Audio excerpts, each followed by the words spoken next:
Sa classroom may batas, bawal lumabas o bawal lumabas. Pero pag sinabing pag nag-comply ka na bawal lumabas, pero may ginawa ka sa pinagbabawal nila, inayos mo yung law ng classroom nyo at sinubmit mo ulit, ay pwede na pala ikaw lumabas. Hindi po nag-comply sa batas ang ABS-CBN, kaya hindi po sila pwedeng lumabas at magpalabas.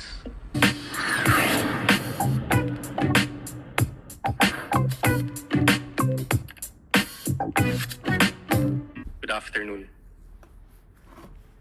Para sa ating mga Pilipino, ang pagmamahal sa pamilya ay pinakamahalaga. Ang ABS-CBN po ay ang aking pamilya. Isang pamilya ng 11,000 taong naghahangad magserbisyo sa bayan. Sa nakalipas na mga linggo, nagdurusa po ang pamilya ko. Umaapela po kami. ABS-CBN violated the rights of its own workers. It denied them their just share in production as required by the Constitution. It committed unfair labor practices, which consequently denied its employees the benefits required by law to be provided to all employees.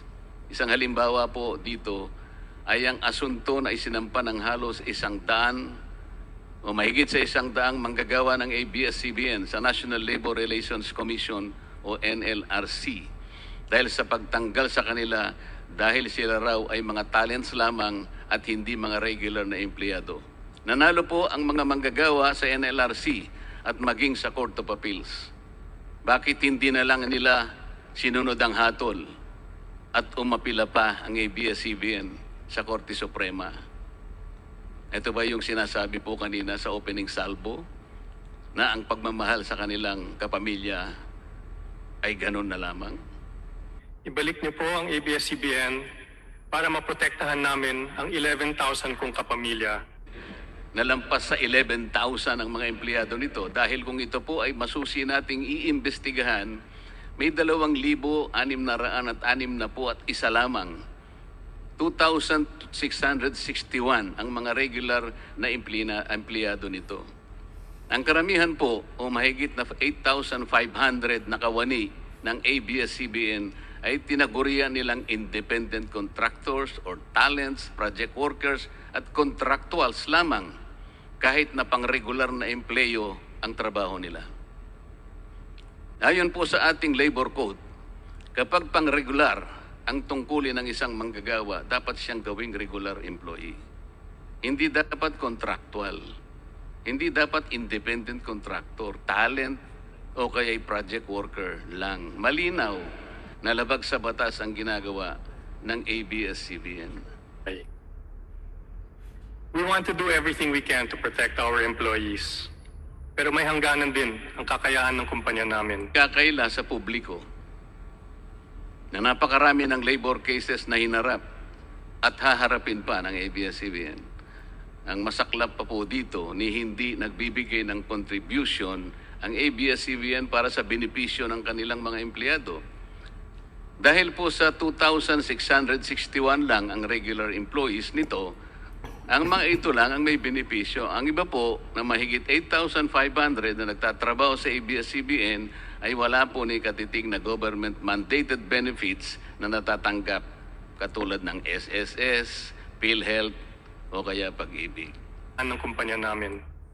Habang wala kami sa ere, palaki ng palaki ang nalulugi sa amin.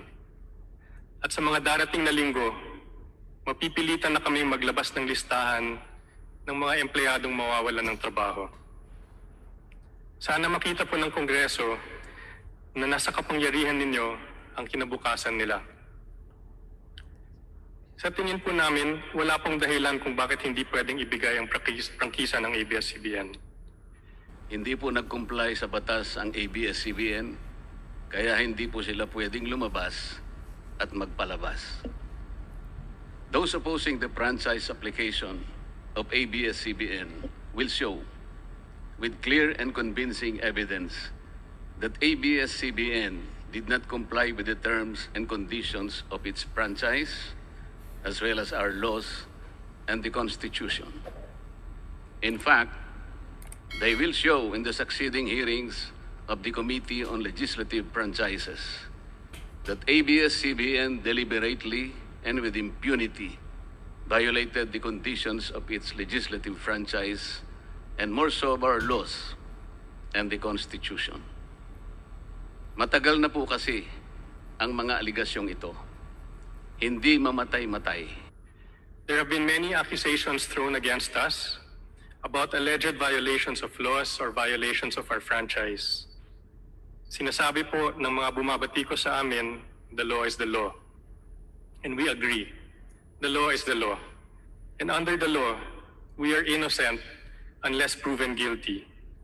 Up to now, there is no court that has determined we have broken any laws. Their part. Political bias. ABS-CBN has been biased and partisan in favor of particular candidates and against certain candidates during the 2010 and 2016 presidential elections, contrary to the terms of its franchise and in violation of the Omnibus Election Code. Hindi naman po lingid sa kalaman ng marami, kung hindi man lahat, kung paano naging pro Noynoy Aquino ang ABS-CBN noong 2010 at pro Grace po at Lenny Robredo naman noong 2016. It is also a matter of record that ABS-CBN failed to air some of President Duterte's political advertisements during the 2016 campaign period despite receiving the payment for said political ads. Ang masakit po dito kung hindi pa sila pinigilan ng korte sa pamamagitan ng isang TRO ay nakahanda na palang ipalabas ng ABS-CBN sa bisperas mismo ng pagtatapos ng campaign period ng 2016 presidential elections. Ang mga anti-Duterte advertisements na binayaran ng isang dating senador, sinadya ang timing para hindi bigyan ng pagkakataong makasagot pa si Mayor Duterte na noon ay kandidato bilang presidente. Mabuti na lamang at napahinuhod ng ang korte ng petisyon ni Speaker Alan Peter Cayetano na noon po ay Vice Presidential Candidate ni Pangulong Duterte at dagliang nag-issue ng TRO ang korte sa ABS-CBN. It is now a public knowledge that President Rodrigo Duterte and Speaker Alan Peter Cayetano expressed their disappointments over ABS-CBN's unfair reportings and meddling in previous elections. Sabi po ng BIR, bayad ang aming buwis. Nanggaling po sa SEC na aprobado sa kanila ang pag-issue ng mga PDR. Tax evasion. ABS-CBN also violated the terms and conditions of its franchise by engaging in tax avoidance schemes which deprived the government of the much-needed revenue. It used its wholly owned subsidiary, Big Dipper Digital Content and Design, Inc., a PESA-registered company, as tax shield. Its main customer is ABS-CBN Hungary. And because of this unconscionable tax avoidance scheme, ABS-CBN alleged effective tax rate in 2018 was at negative 5%. This means that ABS-CBN managed to avoid paying taxes in 2018. Bakit po ang GMA7 na hindi naman kasing laki o kasing yaman ng ABS-CBN ay nakapagbayad ng buwis sa pamahalaan ng 1.6 billion pesos noong 2018? Samantalang ang malaalamat na ABS-CBN ay walang binayarang buwis. Bakit naman nakalibre ang ABS-CBN noong 2018 sa negative income tax nila na 84 million? Ibig sabihin po nito ay may tax credit pa ang ABS-CBN at ang gobyerno pa ang lumalabas na may utang dito. Wala pong pagkakaiba ito, mga kababayan, sa isang taong nangutang sa tindahan, binigyan pa ito ng sukli. In 2019, ABS-CBN again did not pay its rightful taxes. It avoided this by entering into compromise agreement with the Bureau of Internal Revenue, with the latter accepting the settlement of 152 million pesos plus from ABS-CBN, equivalent to only 40% of its assessed deficiency in income tax, value-added tax, and documentary stamp tax payments. But this is only one among the 4 other cases lodged by the BIR at the Court of Tax Appeals, all of which were also settled by compromise. Ang Department of Justice ang nagsabi na hindi labag sa prangkisa ang KBO. Ang DOLE naman ay nagsabi na sumunod kami sa lahat ng compliance orders nila. Wala po kaming nilabag na batas. Those opposing the franchise application, hindi na po dapat payagan ng ABS-CBN na muling pakialaman ang politika sa ating bansa. Panahon na para ang taong bayan ang pumili ng mga namumuno na gusto nila at hindi ang napipisil ng ABS-CBN. Paalala lang po sa ABS-CBN, you are a broadcasting company, not a political kingmaker. Either you play ball or you play fair. Multiple channels in one franchise. Mga kababayan, inabuso po ng ABS-CBN ang kanilang prangkisa.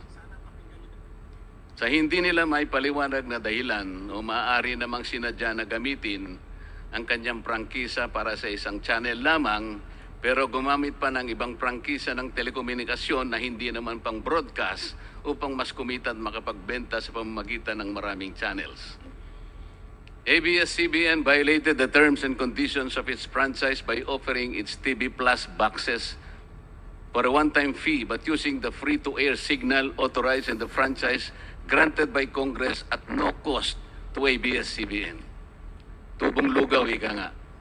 But this practice of ABS-CBN without permission from Congress or the National Telecommunication Commission is killing the cable industry, which depends on monthly-based subscription of its clientele. At bukod po sa pagbebenta ng TV Plus box sa publiko, sa Kapamilya Box Office Channel na nakapaloob dito, ay nagawa pang maningil ang ABS-CBN sa bawat pelikulang gustong mapanood ng publiko sa KBO Channel. Ibinenta na nga ang TV Plus box, ibinenta pa rin ang mga palabas na pwedeng mapanood sa TV Plus box. Dobleng tubong lugaw na po ito. Hindi po saklaw ang mga ito sa prangkisa na ipinagkaloob ng Kongreso sa ABS-CBN.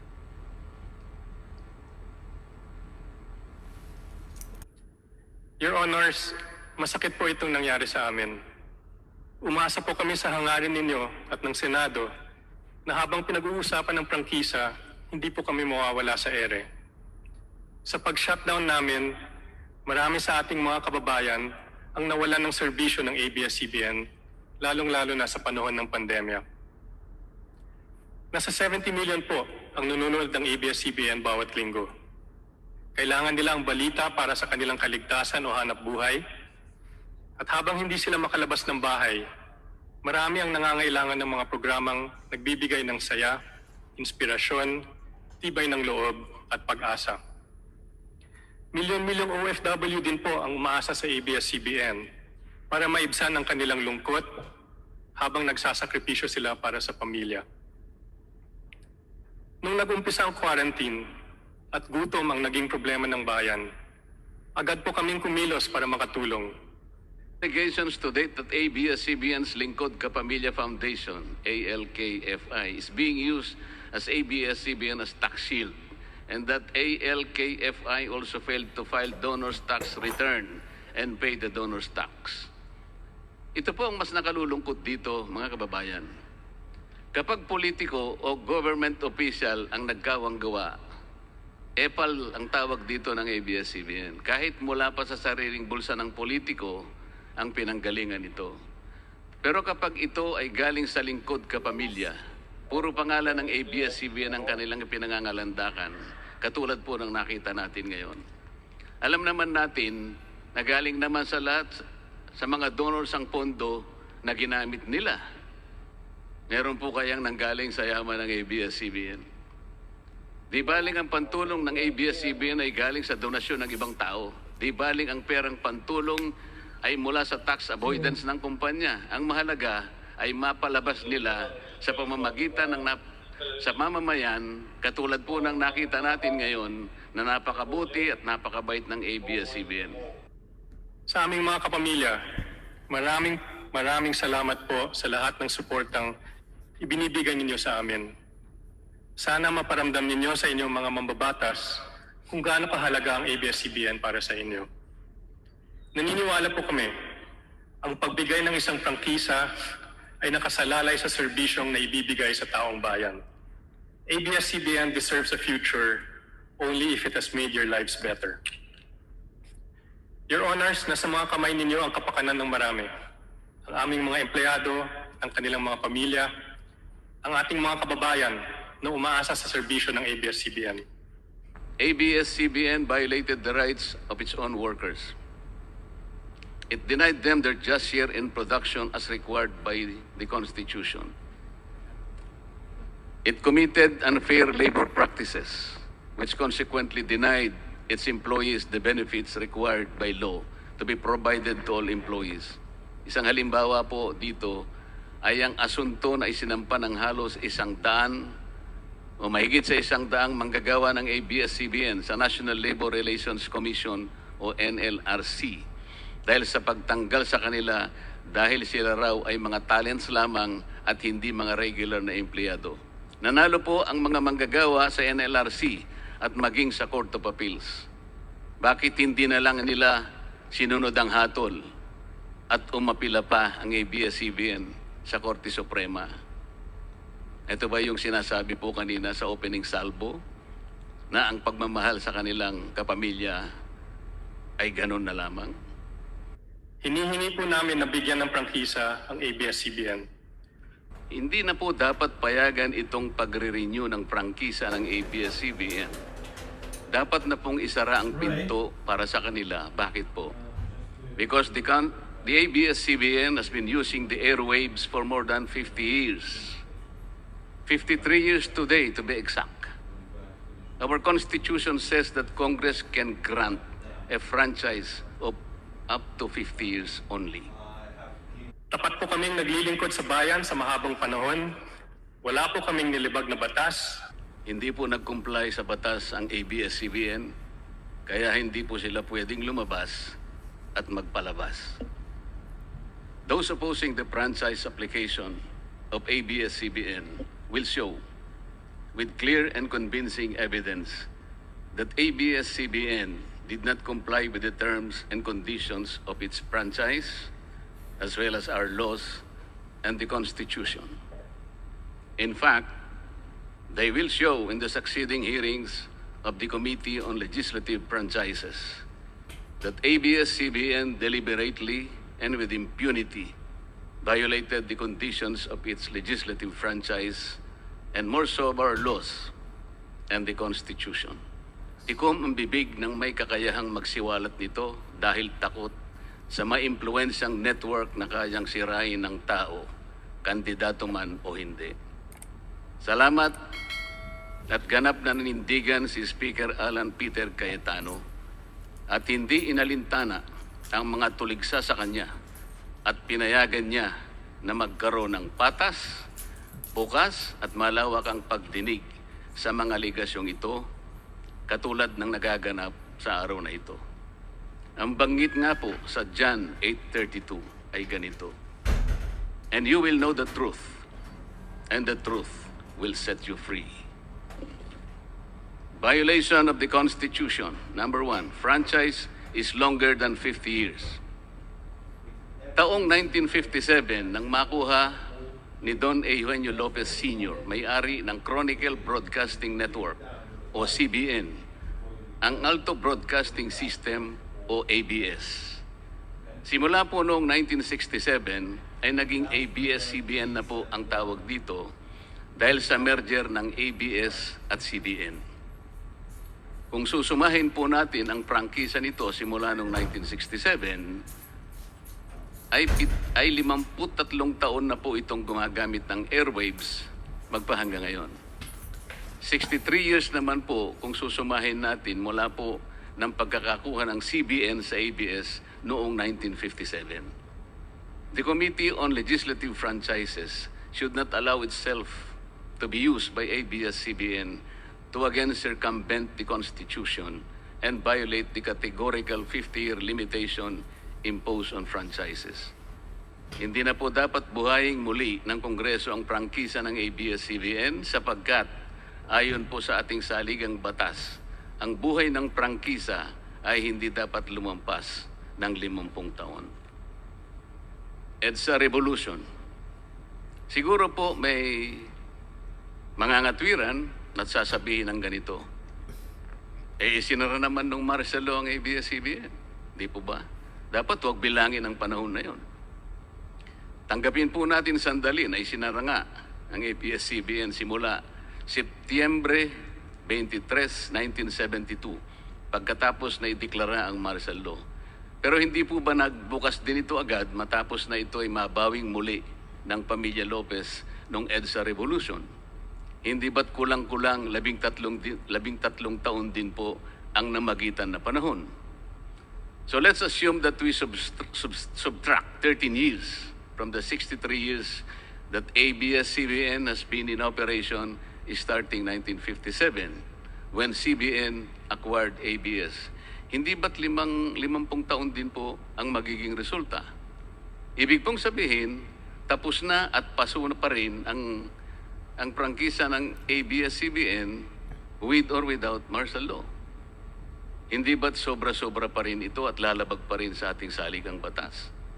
Naging palasak nga noong panahon ng martial law ang kantsaw na tama na, sobra na. Subalit ang mahalagang tanong po ng taong bayan na hindi pa nasasagot magpahanggang ngayon ay kung paano biglang nabawi ng mga Lopez ang ABS-CBN mula sa pag-aari ng gobyerno pagkatapos maitalaga ang Cory administration. Sinulatan po noon ni dating Senador Lorenzo Tanyada ang Presidential Commission on Good Government na isoli na sa mga Lopez ang ABS-CBN kahit may arbitration pang nagaganap sa pagitan ng pamahalaan at ABS-CBN.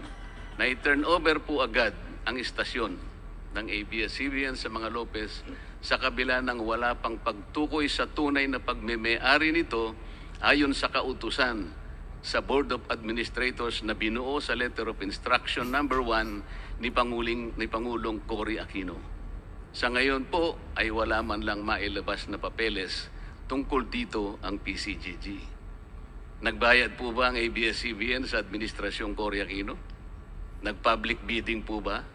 Bakit tila ura-urada at habang magulo pa ang lahat dahil katatapos lang ng EDSA Revolution, ay biglang napasakamay na muli ng mga Lopez ang ABS-CBN? Nakabatay po ba ito sa batas? Hindi po ba dapat sagutin ng ABS-CBN ang mga tanong na ito upang mapanagot po ang dapat na managot kung meron man? Foreign ownership.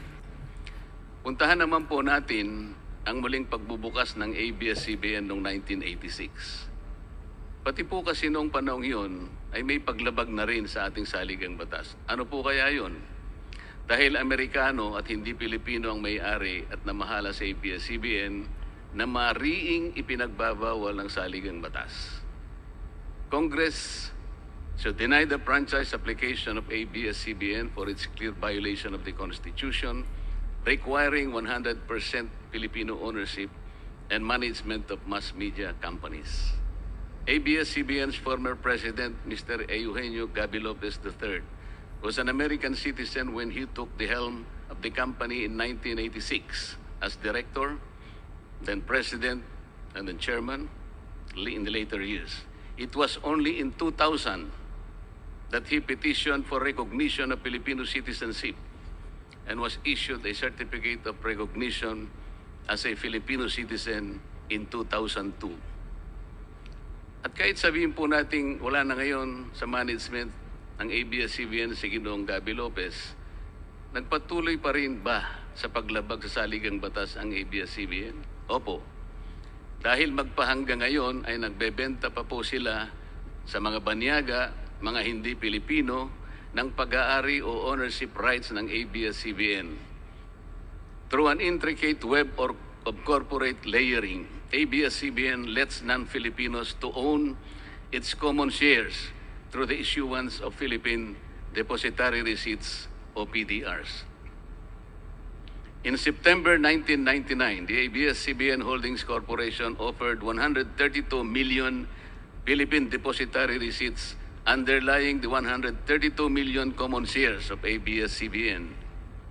Immediately prior to the closing of the PDR's offering, Lopez Incorporated, the main stockholder of ABS-CBN Corporation, transferred 132 million ABS-CBN shares to ABS-CBN Holding Corporation, its alter ego. With the many rights afforded to the holders of these PDRs, most of whom, if not all, are foreigners, ABS-CBN Corporation virtually allowed these foreign holders beneficial ownership and potential voting rights. This is a circumvention of the strict foreign equity restriction imposed by the Constitution on mass media companies. Quite obviously, the ABS-CBN PDR instrument, a creative financial mechanism, is being used as a subterfuge to indirectly own the underlying ABS-CBN shares of stock. Violation of workers' rights under the Constitution. At nangangako po kami na patuloy kami magsusumikap na maging mas mabuting kumpanya. We commit that even after receiving our franchise, we will have the humility to listen to the public on how ABS-CBN can continually be of better service to our country.